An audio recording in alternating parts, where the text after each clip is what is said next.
Hello students, last lecture पे हम लोगों ने मोल के कुछ बेसिक टॉपिक्स समझे हुए थे हमने कि मोल्स होते क्या हैं। आज उसके आगे बढ़ाते हुए हम लोग मोल्स के ऊपर कुछ क्वेश्चंस हैं, न्यूमेरिकल्स हैं, प्रॉब्लम्स हैं जो एग्जाम्स में आपके फ्रिक्वेंटली एवरी ईयर लगभग नीट में पूछे ही जाते हैं। तो उस पर हम लोग आज कुछ न्यूमेरिकल्स और प्रॉब्लम सॉल्व करेंगे कि हमारा न्यूमेरिकल सॉल्व करने का अप्रोच क्या होना चाहिए, किस तरीके से हम लोग न्यूमेरिकल्स को समझ सकते हैं कि पूछा क्या गया है या कब हमको मोल का कौन सा फार्मूला यूज करना है।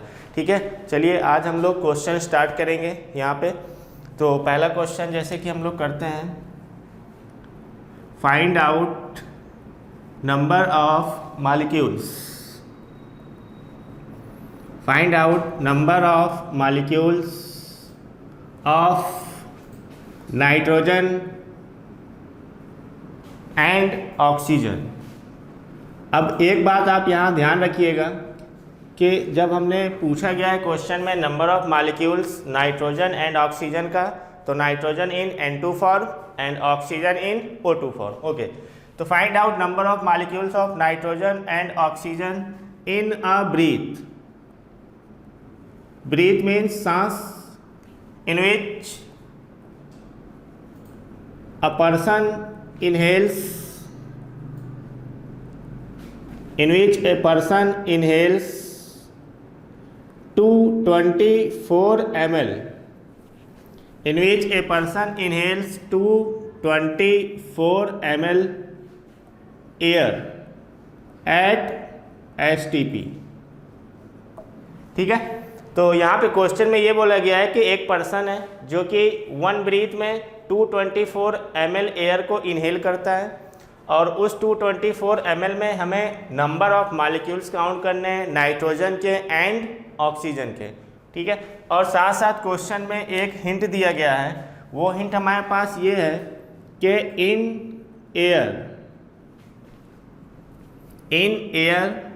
Nitrogen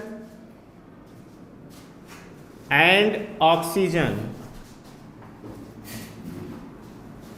in air nitrogen and oxygen are 70% and 21% by volume respectively।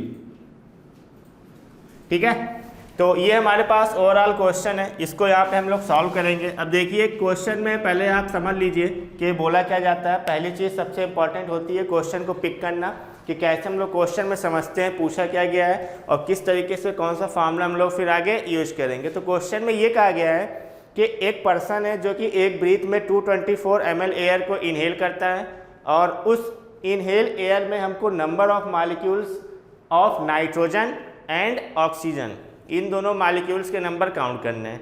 ठीक है, चलिए साथ साथ क्वेश्चन में ये हिंट दिया गया है कि नाइट्रोजन और ऑक्सीजन का जो कि वॉल्यूम परसेंटेज दिया गया एयर में वो कितना है 70% एंड 21%।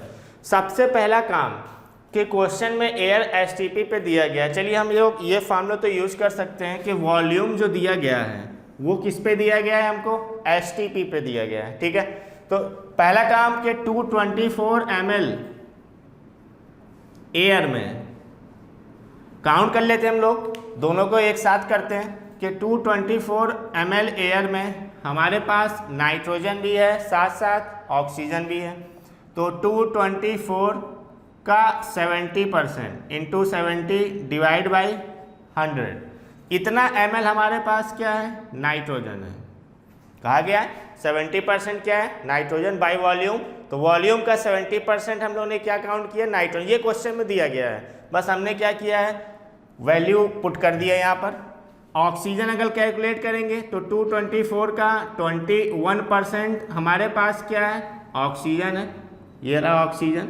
तो चलिए हमको नाइट्रोजन पता चल गया, साथ साथ क्या पता चल गया, ऑक्सीजन का। दोनों का सेपरेट वॉल्यूम 224 ml में होता कितना है। नेक्स्ट पॉइंट हमारे पास, अगर हमें वॉल्यूम पता है किस पे, STP पे, और हमें नंबर ऑफ मॉलिक्यूल्स कैलकुलेट करने हैं तो ये रहा हमारे पास formula, number of particles divide by Avogadro number, जिसकी वैल्यू को आपको पता होती है लगभग 6.023 इंटू 10 टू द पावर 23 ये वैल्यू होती है। और अगर हमें नंबर ऑफ मॉलिक्यूल्स निकालने हैं और वॉल्यूम दिया गया है गैस का एसटीपी पर, तो नंबर ऑफ पार्टिकल्स को या नंबर ऑफ मॉलिक्यूल्स को कन्वर्ट इन वॉल्यूम में करने के लिए ये हमारे पास फार्मूला है, डायरेक्ट हम लोग पुट कर देंगे जिससे हमको क्या मिल जाएगा आंसर। चलिए देखते हैं कैसे। वॉल्यूम हमें पता चल गया तो वॉल्यूम की वैल्यू रख सकते हैं, वॉल्यूम ऑफ नाइट्रोजन गैस या volume of oxygen gas at STP and divide by 22.4 litre. Find क्या करना है, नंबर ऑफ मॉलिक्यूल्स। चलिए नंबर ऑफ मॉलिक्यूल्स हमने मान लिए n है हमारे पास और डायरेक्ट na में हम लोग वैल्यू रख देते हैं n divide by na equal to volume 224 into 70 divide by 100 और इंटू 22.4 लीटर। तो डायरेक्ट यहाँ पे हम लोग रख दिए 22.4। यही काम हम अपना ऑक्सीजन के साथ भी कर सकते हैं। Number of oxygen molecules divide by Avogadro number equal to volume of oxygen 224 into 21 divide by 100 and into 22.4 litre. तो इस तरीके से डायरेक्ट यहाँ पे हम लोग कैलकुलेट करेंगे और हमें क्या मिल जाएगा आंसर। चलिए देख लेते हैं। n equal to direct na के फॉर्म में हम लोग आंसर निकाल ले रहे हैं और कैलकुलेट करना चाहें तो na की आप वैल्यू पुट करके पूरा कैलकुलेट कर सकते हैं यहाँ से। तो n की वैल्यू अगर हम लोग निकालना चाहेंगे यहाँ से तो देख लीजिएगा हमारे पास ये अगर आप लोग काउंट करें 224 cancel 10 to the power minus, यहाँ पे अगर आप लोग चेक करेंगे 1 पॉइंट है तो ये कितना हो गया हमारे पास 10 हो गया। यहाँ से एक वैल्यू हटेगी 0 की 10 जो कि ऊपर जाएगा। अब हम लोग यहाँ से काउंट करना चाहें तो इजीली काउंट कर सकते हैं। ऊपर हमारे पास है 70 इंटू 224, यहाँ से कैंसिल हो गया। यहाँ बचा हमारे पास कितना 10 जो ऊपर जाएगा 10 पावर माइनस 1 और -1 0 कैंसिल। तो डायरेक्ट हमको नंबर ऑफ मॉलिक्यूल्स मिल गए लगभग कितने 7 Na के बराबर। ठीक है, इसी तरीके से यहाँ भी कैलकुलेट कर सकते हैं। अब देखिए कैलकुलेशन वाला पार्ट वो एवरी स्टूडेंट्स का अपनी स्किल है कि किस तरीके से आप कितना फास्ट कैलकुलेट करते हो। तो उसके लिए आप मैक्सिमम प्रैक्टिस करो कैलकुलेशन की तो आपको इजीली आने लग जाएगा। यहाँ पे भी हम लोग कैलकुलेट करना चाहें तो इजीली देख सकते हैं Na फॉर्म में आंसर अगर हमें निकालना है तो यहाँ पे भी हमारे पास वैल्यू कितनी आ जाएगी 2.1 Na। तो ये इस तरीके से क्वेश्चन है हमारे पास कि अगर वॉल्यूम दिया गया हो और नंबर ऑफ पार्टिकल्स में कन्वर्ट किया गया हो और वॉल्यूम में भी मिक्सचर दिया हो दो गैसों का नाइट्रोजन और ऑक्सीजन का, तो सबसे पहले आप दिए गए टोटल वॉल्यूम में डिवाइड कर लीजिए कि किस गैस के वॉल्यूम कितना है। बस उसके बाद फिर आपके सिंपल फॉर्मूले नंबर ऑफ पार्टिकल्स निकालना है जिसको कि हम लोग इक्वल कर देंगे किसके वॉल्यूम ऑफ गैस के किस पर एसटीपी पर। और डायरेक्ट यहाँ से हमको number of molecules of nitrogen 7 Na and number of molecules of oxygen 2.1 Na easily calculate हो जाएगा। ठीक है, तो ये इस टाइप से हमारे पास कुछ क्वेश्चंस हैं जो एग्जाम में पूछे जाते हैं। चलिए नेक्स्ट क्वेश्चन की तरफ हम लोग बढ़ते हैं अब आगे। देखिए क्वेश्चन को समझने के लिए आपका ये समझना बहुत ज़रूरी है कि क्वेश्चन में डाटा दिया कौन सा गया है और हमें फाउंड क्या करना है। और मोल में ओवरऑल हमारे पास बस यही फार्मूले हैं मोल्स को कैलकुलेट करने के लिए या मोल्स को मास में, मास को पार्टिकल्स में, पार्टिकल्स को वॉल्यूम में कन्वर्ट करने के लिए। और इसी में लगभग आपके एग्जाम में लगभग हर साल एक क्वेश्चन ज़रूर पुट कर देता है जो आपको सॉल्व करना होता है। काफ़ी इजी होता है आसानी से हम लोग कर सकते हैं। ठीक है, चलिए नेक्स्ट क्वेश्चन की तरफ हम लोग बढ़ते हैं। अब यहाँ पे काफ़ी इंपॉर्टेंट क्वेश्चन है, देखिएगा। Calculate number of atoms. इस बार हमको एटम्स के नंबर कैलकुलेट करने कह रहा है। Calculate number of atoms in 16 gram of O2 and O3 respectively. अब ध्यान दीजिएगा O2 और O3 अगर हम लोग चेक करें तो यहाँ पे नंबर ऑफ एटम्स 1 से ज़्यादा, यानी ये हमको क्या दिए गए मॉलिक्यूल्स दिए गए। 1 मॉलिक्यूल ऑफ O2 में 2 एटम है ऑक्सीजन के, 1 मॉलिक्यूल ऑफ O3 यानी ओजोन में 3 एटम है ऑक्सीजन के। ठीक है, तो बट हमको पूछा क्या गया है 16 ग्राम में, 16 gram of O2 and 16 gram of O3 में नंबर ऑफ एटम्स हमको काउंट करने हैं। चलिए आगे हम लोग क्वेश्चन बढ़ाते हैं।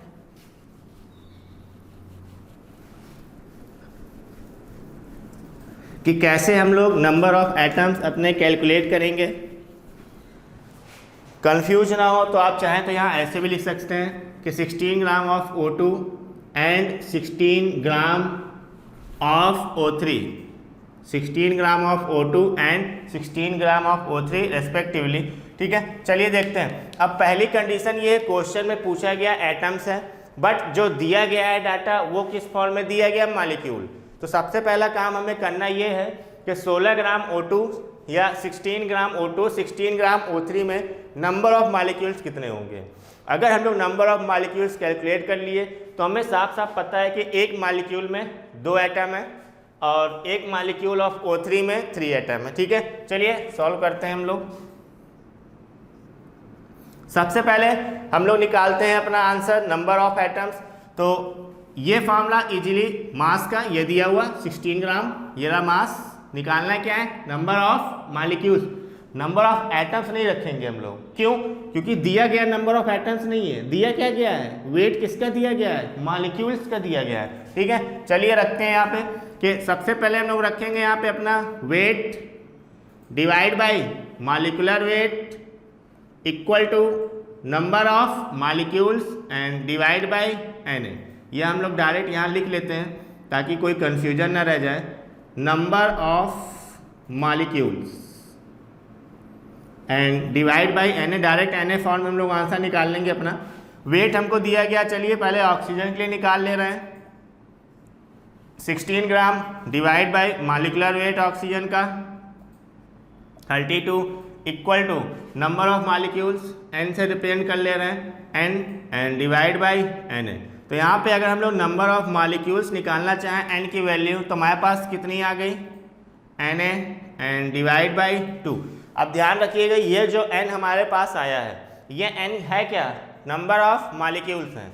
और हमें पता है कि 1 molecule of O2 equal to 2 atom of oxygen. 1 molecule of O2 equal to 2 atom. ठीक है, तो हमारे पास टोटल मॉलिक्यूल आए कितने हैं, Na/2। तो अगर Na/2 मॉलिक्यूल्स के लिए हम लोग निकालना चाहें तो Na/2 molecules of O2 equal to Na/2 into 2 atoms. और यहाँ से अगर हम लोग निकालना चाहें तो डायरेक्ट हमारे पास आंसर कितना आ गया, अब साफ साफ दिखाई दे रहा है हमको, कितना मिल गया हमारे पास, Na एटम के बराबर।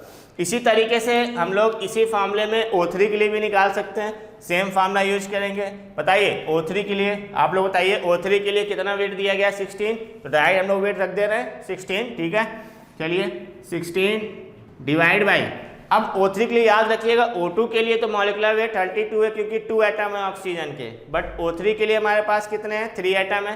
तो O3 के लिए जो हमारे पास मॉलिक्यूलर वेट आया कितना हो गया, 48। Okay, equal to number of molecules and divide by Avogadro number. Direct Na form में हम लोग आंसर निकालना है अभी।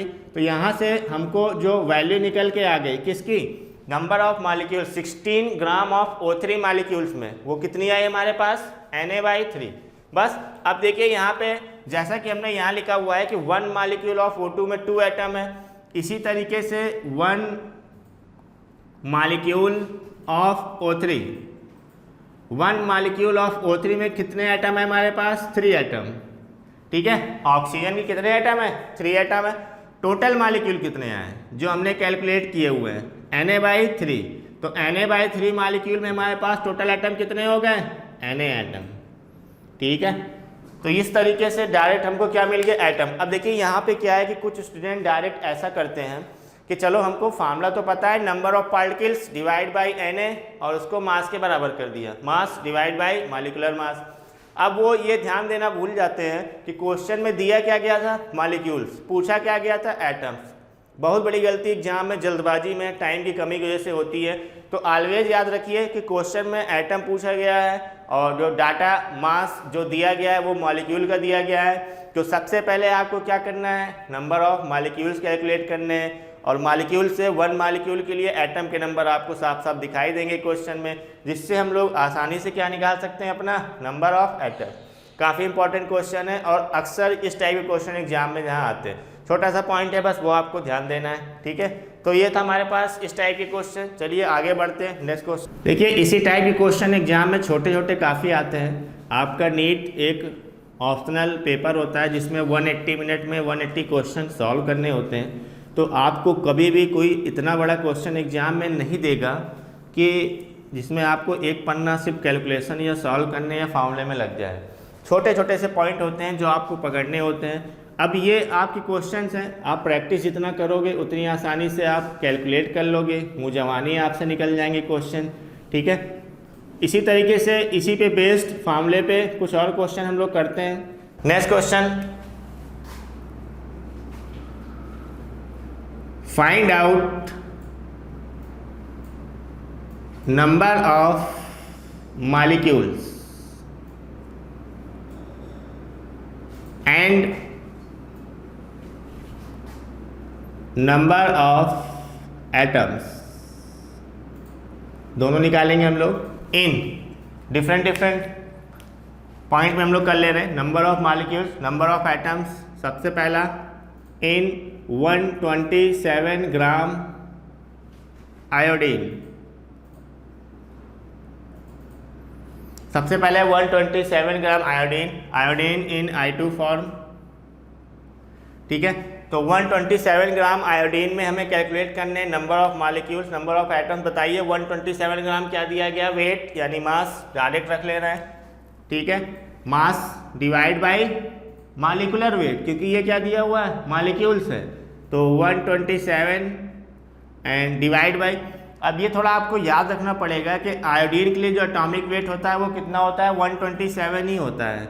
और नंबर ऑफ एटम्स अगर आप आयोडीन मॉलिक्यूल में देखेंगे कितने हमारे पास, 2 हैं। तो 2 × 127 इक्वल टू, फाइंड क्या करना है, नंबर ऑफ पार्टिकल्स। यहाँ पे नंबर ऑफ पार्टिकल्स किसके बारे में बात कर रहा है, नंबर ऑफ मॉलिक्यूल्स।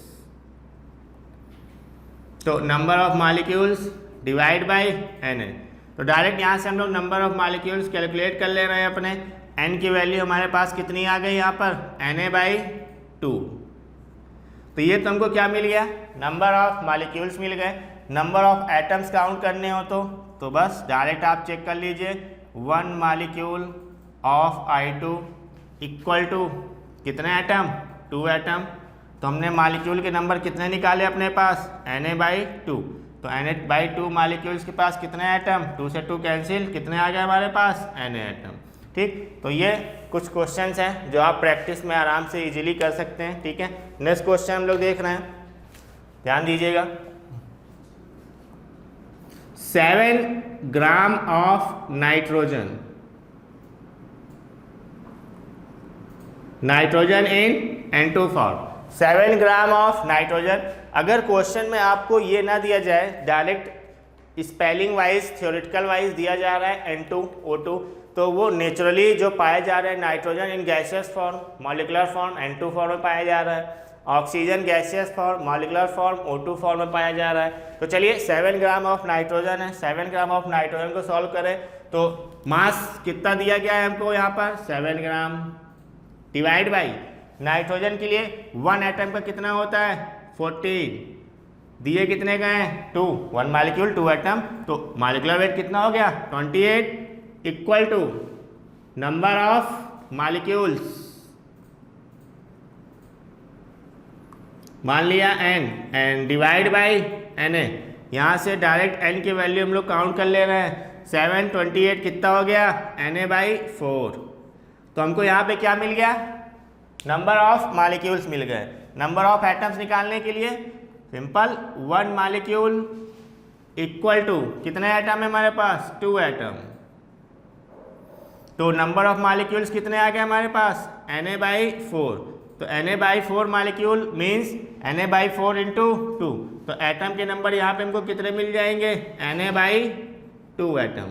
तो इस तरीके से ये कुछ क्वेश्चंस हैं जो डायरेक्ट आपको नंबर ऑफ मॉलिक्यूल्स। अब बस छोटी सी चीज़ जो आपको ध्यान रखनी है, नंबर ऑफ मॉलिक्यूल्स और नंबर ऑफ एटम्स को कैलकुलेट करने के लिए, कि कभी भी क्वेश्चन में आप हमेशा ये देखिए कि दिया क्या गया है, नंबर ऑफ मॉलिक्यूल्स दिया गया है या नंबर ऑफ एटम्स दिया गया है, मास किसका दिया गया है। तो इस तरीके से हम लोग क्वेश्चन आगे बढ़ाते हैं अपने।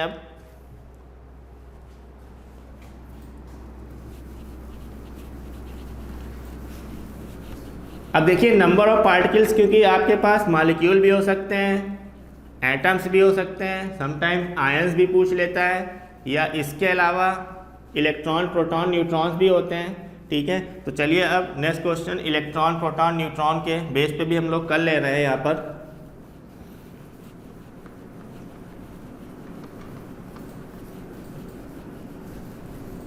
तो जैसे कि नेक्स्ट क्वेश्चन है हमारे पास, calculate the number of molecules, atoms, electrons, protons and neutrons. सारी चीज़ें एक साथ हम लोग कैलकुलेट करते हैं। ठीक है, चलिए देखिए, और जो डाटा दिया गया है हमको वो दिया गया है मास में, इन 4.25 ग्राम ऑफ अमोनिया। अमोनिया याद रखिएगा एक मॉलिक्यूल है, more than one atom. In one molecule of ammonia 1 atom of nitrogen and 3 atoms of hydrogen. Okay, in 4.25 gram of ammonia. अब सारी चीज़ें हम लोग निकालते हैं। ठीक है, पूरा क्वेश्चन क्या लिखें, नंबर ऑफ मॉलिक्यूल्स भी हम लोग कैलकुलेट कर लेंगे, नंबर ऑफ एटम भी हम लोग कैलकुलेट कर लेंगे, सारी चीज़ें यहाँ से हम लोग कैलकुलेट करने की कोशिश करते हैं। चलिए देखिए, 4.25 ग्राम ऑफ अमोनिया, सबसे पहले हम लोग निकालते हैं नंबर ऑफ मॉलिक्यूल्स। अब बताइए, पहली चीज़ weight 4.25 gram divide by ammonia का molecular weight 14 for nitrogen. Hydrogen के लिए एटॉमिक वेट कितना होता है 1, 3 हाइड्रोजन एटम, 1 × 3 3 + 14 17। ओके, यहाँ पे हमने रख लिया मॉलिक्यूलर वेट कितना 17। तो 4.25 mass divide by molecular mass equal to number of molecules, equal to क्या, नंबर ऑफ मॉलिक्यूल्स, क्योंकि दिया क्या गया है अमोनिया, अमोनिया होता ही मॉलिक्यूल है, डिवाइड बाई Na। अब यहाँ से अगर हम लोग वैल्यू यहाँ से कैलकुलेट करनी चाहें अपने डायरेक्ट Na फॉर्म में, तो नंबर ऑफ मॉलिक्यूल्स हमारे पास कितने हो गए, N equal to Na form में कर ले रहे हैं। यहाँ से इसको आप लोग कैलकुलेट करिए, बताइए ये कितना आ जाएगा हमारे पास 34, 2.5 कितना हो गया 0.25 Na। ठीक है, तो हमारे पास नंबर ऑफ मॉलिक्यूल्स कितने आ गए यहाँ से 0.25 Na। अगर नंबर ऑफ मॉलिक्यूल्स 0.25 Na है, अब यहाँ पे हम लोग निकालते हैं number of atom. 1 molecule of ammonia, ammonia के 1 मॉलिक्यूल में बताइए कितने एटम हैं, 1 नाइट्रोजन का, 3 हाइड्रोजन का, 4 एटम। अब हमारे पास 4.25 ग्राम ऑफ अमोनिया में कितने नंबर ऑफ मॉलिक्यूल्स कैलकुलेट किए हमने 0.25 Na। तो बस अब हमें 0.25 Na मॉलिक्यूल्स ऑफ अमोनिया में नंबर ऑफ एटम निकालने हैं। 4 से डायरेक्ट हम लोग क्या कर देंगे मल्टीप्लाई, तो ये हो गया हमारे पास कितना 0.25 × 4 Na, 25 × 400। तो यहाँ से डायरेक्ट नंबर ऑफ एटम कितने मिल गए हमको Na एटम के बराबर। ठीक है, अब तीसरी चीज कैलकुलेट करते हैं हम लोग इलेक्ट्रॉन के नंबर। कैसे करेंगे, सबसे पहले हम लोग निकाल लेते हैं 1 मॉलिक्यूल ऑफ अमोनिया में इलेक्ट्रॉन होते कितने हैं। चलिए, so 1 molecule of ammonia equal to, अब बताइए नाइट्रोजन के पास इलेक्ट्रॉन कितने, एटॉमिक नंबर, क्योंकि आइसोलेट एटम में विदाउट चार्ज है, कोई चार्ज नहीं है, तो नाइट्रोजन के पास 7 इलेक्ट्रॉन। हाइड्रोजन के पास कितने इलेक्ट्रॉन होते हैं 1, टोटल हाइड्रोजन कितने हैं 3, तो 7 इलेक्ट्रॉन नाइट्रोजन के, 3 इलेक्ट्रॉन H3 हाइड्रोजन के लिए, तो टोटल इलेक्ट्रॉन कितने हो गए हमारे पास 10 इलेक्ट्रॉन। तो 1 molecule of ammonia equal to 10 electron. Total molecule हमने काउंट कर रखे हैं, कितने हैं हमारे पास 0.25 Na मॉलिक्यूल। तो 0.25 Na मॉलिक्यूल के पास इलेक्ट्रॉन नंबर कितने हो जाएंगे 0.25 × 10 इलेक्ट्रॉन। तो यहाँ से वैल्यू, सॉरी Na की वैल्यू भी आप रख दीजिए, Na 0.25 क्योंकि Na था। ठीक है, तो यहाँ पे हमारे पास आ गया 2.5 Na इलेक्ट्रॉन। ठीक, इसी तरीके से हम लोग क्या काउंट कर सकते हैं, प्रोटॉन भी कर सकते हैं। देखिए इधर 1 molecule of ammonia equal to, अब आइसोलेटेड एटम में number of electron and number of proton always क्या होते हैं, सेम मीन्स इक्वल होते हैं। तो जितने इलेक्ट्रॉन नंबर थे अमोनिया में 10 इलेक्ट्रॉन, वही उसके क्या होंगे, प्रोटॉन। या बेसिकली आप ऐसे बोल सकते हो कि नंबर ऑफ प्रोटॉन, ये हमारे पास किसी एटम के लिए क्या होता है, उसका एटॉमिक नंबर होता है। ठीक है, तो यहाँ से हम लोग निकालते हैं अपना किसी भी एक मॉलिक्यूल में नंबर ऑफ प्रोटॉन्स के, हमारे पास नंबर ऑफ प्रोटॉन्स होंगे कितने। ठीक, तो 1 molecule of NH3 equal to हो गए हमारे पास 7 प्रोटॉन नाइट्रोजन के, 3 हो गए हाइड्रोजन के, तो टोटल कितने हो गए हमारे पास 10 प्रोटॉन 0.25 Na मॉलिक्यूल्स में। तो यहाँ पे हमारे पास कितना आ गया 2.5 Na प्रोटॉन। ठीक है, इसी तरीके से इलेक्ट्रॉन निकाला, प्रोटॉन निकाला, न्यूट्रॉन भी हम लोग कैलकुलेट कर सकते हैं। देखते हैं कैसे कर लेंगे। अब एक चीज़ यहाँ याद रखिएगा कि अगर मॉलिक्यूल में आपका हाइड्रोजन एटम है तो हाइड्रोजन एटम वो होता है जिसके पास न्यूट्रॉन नंबर कितने होते हैं, नहीं होते हैं, 0। हाइड्रोजन के पास केवल 1 प्रोटॉन होता है और 1 क्या होता है, इलेक्ट्रॉन। कोई भी न्यूट्रॉन नंबर हमारे पास नहीं होते हैं। तो इसका मतलब अगर हम लोग नाइट्रोजन में कैलकुलेट करना चाहें तो नाइट्रोजन के पास न्यूट्रॉन कितने होते हैं, अगर हम यहाँ कैलकुलेट करना चाहें, यहाँ देख लीजिए 7 नाइट्रोजन 14, 7 एटॉमिक नंबर है, 14 क्या है, मास नंबर है। तो यहाँ से अगर हम लोग न्यूट्रॉन नंबर निकालना चाहेंगे, न्यूट्रॉन के नंबर, तो न्यूट्रॉन नंबर कितने हो गए, mass number minus atomic number, कितना आ गया हमारे पास 7। ठीक, तो नाइट्रोजन के पास तो न्यूट्रॉन नंबर कितने हो गए 7, बट हाइड्रोजन के पास कोई भी न्यूट्रॉन नंबर नहीं है, होते ही नहीं है। ठीक है, तो हाइड्रोजन के हो गए 0 बट नाइट्रोजन के 7। चलिए 7 neutron and total molecule 0.25 Na, तो 0.25 Na molecules of ammonia equal to 0.25 into 7 Na। तो यहाँ से अगर हम लोग कैलकुलेट करना चाहें 25 इंटू 7 कितना हो गया हमारे पास, ये 1.75 Na। तो ये टोटल नंबर ऑफ हमको क्या मिल गए, यहाँ पर न्यूट्रॉन मिल गए।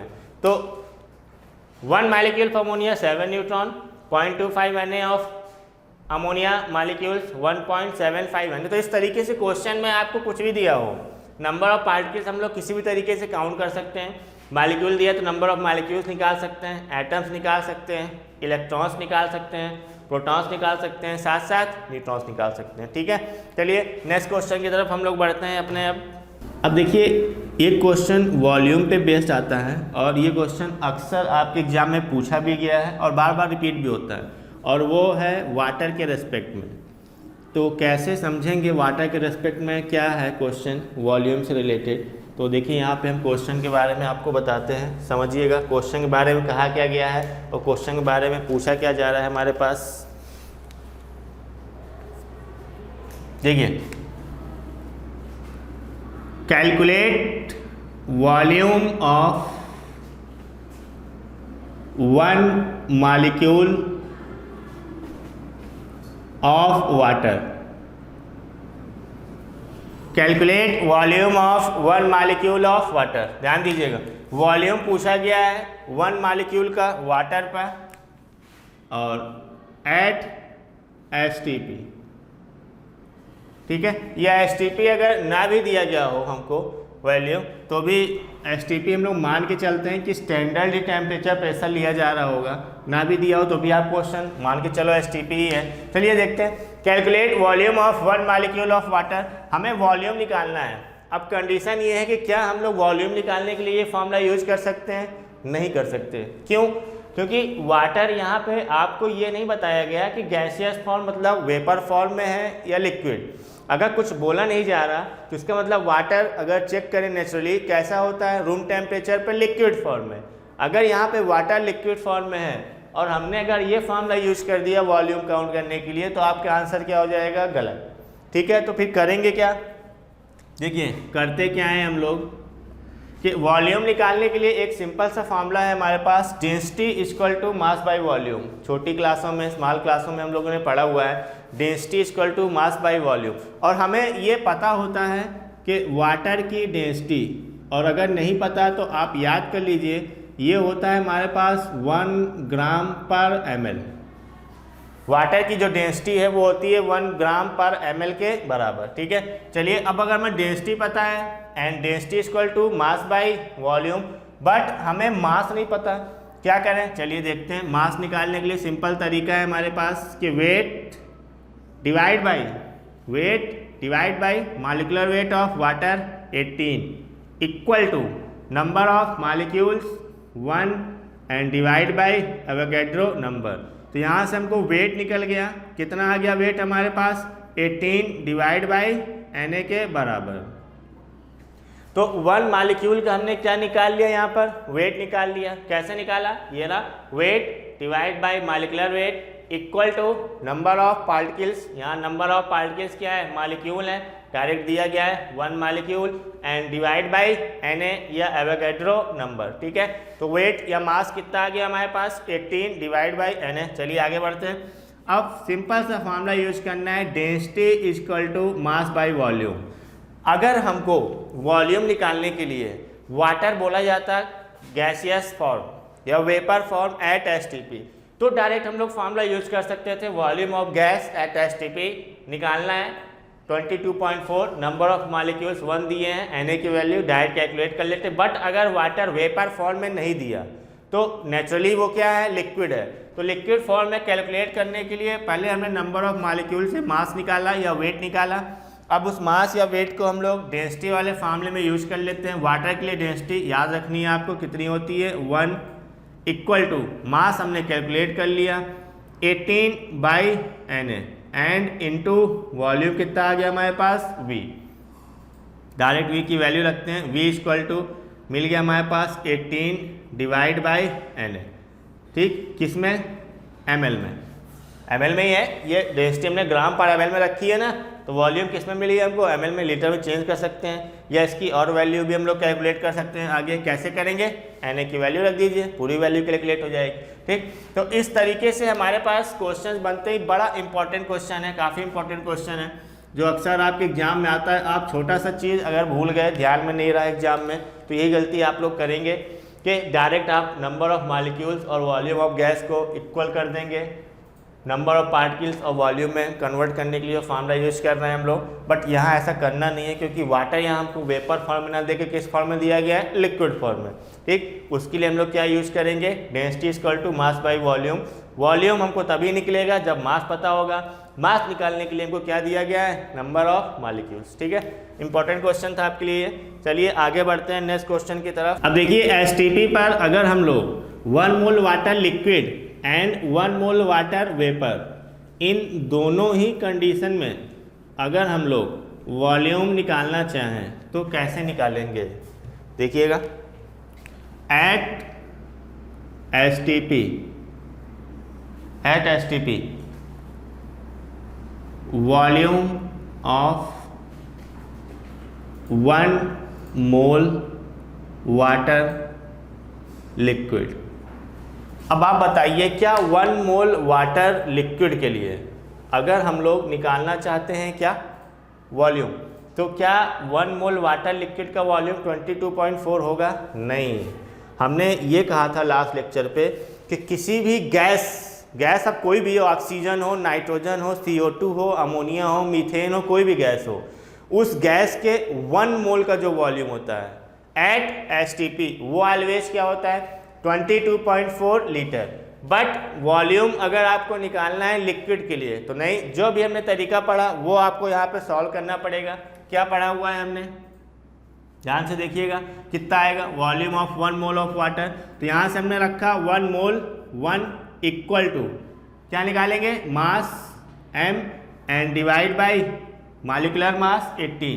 तो यहाँ से हमको मास या डायरेक्ट वेट कुछ भी रख सकते हैं। तो क्या मिल गया यहाँ पर? हमको वेट मिल गया। कितना वेट मिल गया?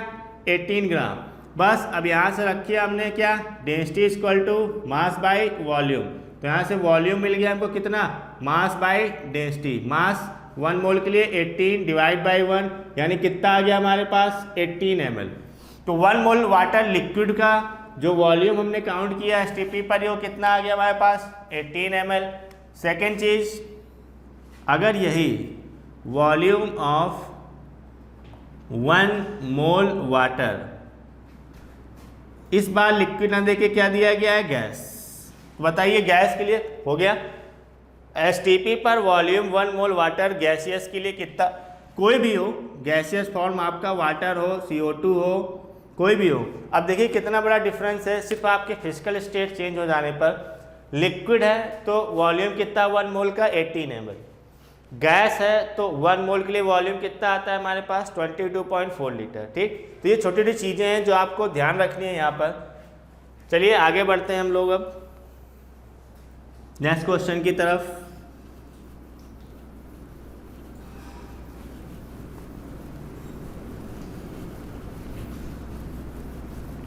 अब देखिए इसी में एक क्वेश्चन हमारे पास इस टाइप से बन जाता है कि अगर हम लोग निकालना चाह रहे हैं नंबर ऑफ वही electron proton neutron but water in liquid form का, तो हम लोग कैसे निकालेंगे। ठीक है, चलिए नेक्स्ट क्वेश्चन जैसे लिखते हैं हम आपके लिए कि calculate the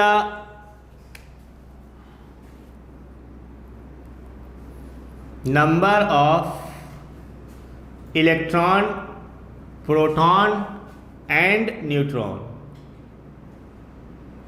in 1.8 ml of water। Calculate the number of electron, proton and neutron in 1.8 ml of water। ठीक है, चलिए आगे करते हैं इसको, क्वेश्चन को कैसे करेंगे वही चीज़ देखिए। वॉल्यूम दिया गया 1.8 ml, वाटर कुछ नहीं बोला यानी क्या है, नेचुरली लिक्विड। ठीक, अब लिक्विड के लिए इलेक्ट्रॉन प्रोटॉन न्यूट्रॉन हम लोग निकाल तो लें, बट हमें ये पता है कि 1 मॉलिक्यूल ऑफ वाटर में इलेक्ट्रॉन प्रोटॉन न्यूट्रॉन कितने होते हैं, बट हमें टोटल मॉलिक्यूल निकालने हैं। टोटल मॉलिक्यूल निकालने के लिए क्या निकालना पड़ेगा हमको, सिंपल है मास। मास के लिए वॉल्यूम डायरेक्ट करते हैं, चलिए तेजी से। अब तो हम लोगों ने क्वेश्चन कर लिए, density equal to mass by volume. यहाँ से मास निकालने के लिए डेंसिटी इंटू वॉल्यूम, तो मास हो गया डेंसिटी वाटर की 1 ग्राम पर ml इंटू वॉल्यूम क्वेश्चन में दिया गया है 1.8। तो यहाँ से हमको मास या मास ऑफ वाटर कितना मिल गया, बोलिए मास ऑफ वाटर कितना मिल गया 1.8 ग्राम। ठीक है, चलिए आगे बढ़ते हैं। मास अगर हमें मिल गया, इलेक्ट्रॉन प्रोटॉन निकालने हैं, तो अब सेकंड का हम लोग क्या करें, मास से क्या निकाल ले रहे हैं अपना नंबर ऑफ मॉलिक्यूल्स। मास 1.8 ये रहा वेट या mass divide by molecular weight. Water के लिए molecular weight 18 equal to number of molecules and divide by Na, divide by Na। यहाँ से हमने निकाला नंबर ऑफ मॉलिक्यूल्स कितने मिल गए हमको 0.1 Na। तो नंबर ऑफ मॉलिक्यूल्स हमारे पास कितने हो गए 0.1 Na के बराबर। अब हम लोग कैलकुलेट करना चाहें इलेक्ट्रॉन प्रोटॉन न्यूट्रॉन, चलिए देख ले रहे हैं। 1 मॉलिक्यूल ऑफ वाटर, एक मॉलिक्यूल वाटर में कितने इलेक्ट्रॉन है, ऑक्सीजन के पास 16 इलेक्ट्रॉन, 2 इलेक्ट्रॉन ऑफ हाइड्रोजन, तो 16 + 2 कितने हो गए हमारे पास 18 इलेक्ट्रॉन। ठीक है, टोटल मॉलिक्यूल कितने हमने काउंट किए हुए हैं 0.1 Na। अभी क्वेश्चन किए थे इस टाइप के, वही है 0.1 Na का मतलब यहाँ पे कितना हो गया हमारे पास 1.8 Na इलेक्ट्रॉन। ठीक है, इसी तरीके से 1 मॉलिक्यूल ऑफ वाटर में अगर प्रोटॉन काउंट करें तो भी कितने होंगे 18, 16 कितने हो गए, सॉरी हम लोग को इलेक्ट्रॉन निकालने हैं ना कि प्रोटॉन न्यूट्रॉन। तो इलेक्ट्रॉन निकालने के लिए देखिए थोड़ा सा मिस्टेक हो गई यहाँ पे। अगर हमें इलेक्ट्रॉन काउंट करने हैं, हमने मास कैलकुलेट कर लिया। 1 मॉलिक्यूल ऑफ वाटर में अगर इलेक्ट्रॉन काउंट करने हैं, ऑक्सीजन के पास होते हैं 8 इलेक्ट्रॉन और हाइड्रोजन के पास कितने होते हैं 2, तो 8 + 2 कितने हो गए हमारे पास यहाँ पे 10 इलेक्ट्रॉन। तो 0.1 Na में अगर हम लोग निकालना चाहेंगे तो इलेक्ट्रॉन नंबर कितने आ जाएंगे हमारे पास Na इलेक्ट्रॉन। यहाँ भी चेक कर लीजिएगा, 1 मॉलिक्यूल ऑफ वाटर में हमारे पास 8 प्रोटॉन ऑक्सीजन के और 2 किसके हो गए, हाइड्रोजन के। तो 0.1 Na मॉलिक्यूल्स में यहाँ पे हमने मास रख दिया था, मास नहीं रखना, यहाँ पे एटॉमिक नंबर है, इलेक्ट्रॉनिक नंबर बराबर होगा इलेक्ट्रॉन प्रोटॉन के, ठीक है। तो water equal to proton number कितने हो जाएंगे हमारे पास यहाँ पे, सेम Na प्रोटॉन। अब फिर वही न्यूट्रॉन नंबर निकालने के लिए हाइड्रोजन के पास कंडीशन वही, अगर मॉलिक्यूल में कोई एटम हाइड्रोजन है तो यहाँ ये चीज़ ध्यान रखनी है कि हाइड्रोजन के पास न्यूट्रॉन नंबर कितने होते हैं, 0, कोई न्यूट्रॉन नहीं पाया जाता। तो ओनली न्यूट्रॉन किसके पास हो गए, ऑक्सीजन के पास। तो अगर हम लोग ऑक्सीजन में निकालना चाहें तो 1 molecule of H2O equal to होते हैं 8 न्यूट्रॉन। सिर्फ ऑक्सीजन के 8 न्यूट्रॉन, हाइड्रोजन के पास होंगे नहीं। तो 0.1 Na में तो 0.1 इंटू 8 इंटू Na, ये हमारे पास क्या निकल के आ जाएंगे, न्यूट्रॉन नंबर, ठीक। तो इस तरीके से जब गैसियस फॉर्म दिया हो उसका भी हमने क्वेश्चन देखा कि किसी भी गैसियस के लिए total number of molecules, atoms, electron, proton, neutron कैसे कैलकुलेट करते हैं। या हमारे पास कोई लिक्विड फॉर्म दिया हो तो पहले लिक्विड फॉर्म को लिए ये इंपॉर्टेंट है, density equal to mass by volume से, या तो हम लोग मास निकाल लेंगे या कभी समटाइम्स मास दिया होता है तो क्या निकाल लेंगे, वॉल्यूम निकाल लेंगे, ठीक है। तो डायरेक्ट यहाँ से हम लोग फिर क्या कैलकुलेट कर सकते हैं, अपना इलेक्ट्रॉन, प्रोटॉन एंड न्यूट्रॉन, जो कि आसानी से हम लोग क्या कर सकते हैं, कैलकुलेट कर सकते हैं, ठीक है। चलिए नेक्स्ट क्वेश्चन की तरफ हम लोग आगे अब बढ़ते हैं, अपना आगे बढ़ाते हैं। देखिए एक क्वेश्चन हम लोग AMU के बेस भी कर ले रहे हैं कि लास्ट लेक्चर पे हम लोग ने AMU ग्राम में डिफरेंस समझा था। जैसे कि क्वेश्चन है हमारे पास, calculate number of atom in 56 AMU, ना कि ग्राम, क्या दिया गया है, AMU ऑफ नाइट्रोजन, ठीक। अगर ग्राम दिया जाता तो सिंपल था, number of atoms divide by Na, weight in gram divide by atomic weight, ठीक है। यहाँ से क्या मिल जाते हैं हमको, नंबर ऑफ पार्टिकल्स या नंबर ऑफ एटम्स। बट हमें कैलकुलेट करने हैं AMU में। तो लास्ट लेक्चर पे हम लोगों ने ये समझा था कि अगर नाइट्रोजन के लिए 14 ग्राम बोलें तो नाइट्रोजन के लिए 14 ग्राम जो एटॉमिक वेट है वो किसका है, 1 मोल नाइट्रोजन के लिए है। बट अगर हम लोग 14 AMU बोले तो वो मास किसका होता है, 1 एटम ऑफ नाइट्रोजन के लिए।